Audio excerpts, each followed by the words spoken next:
Disney pulls the plug on Jimmy Kimmel.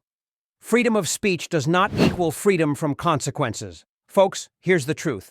Jimmy Kimmel just learned the hard way that freedom of speech does not mean freedom from consequences. On Monday night, Kimmel, who has made a career out of slamming President Trump, went after conservatives in the wake of Charlie Kirk's assassination. He said, the MAGA gang desperately trying to characterize this kid who murdered Charlie Kirk as anything other than one of them and doing everything they can to score political points from it.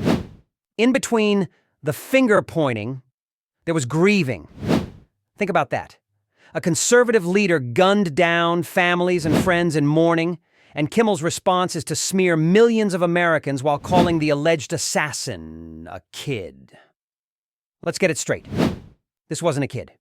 He's a 22-year-old man who, according to prosecutors, planned every detail. That's a grown adult making deadly choices. Kimmel didn't stop there.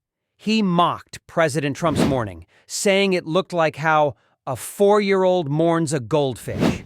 Offensive, insensitive, and way out of line. The dominoes fell fast when Nexstar and Sinclair, who control over 60 ABC affiliates, announced they won't air the show at all.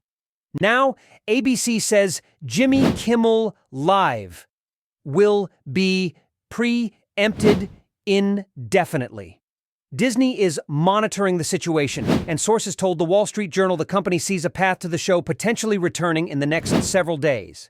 Kimmel has always used his late-night platform to take cheap shots at conservatives, but this time he crossed the line.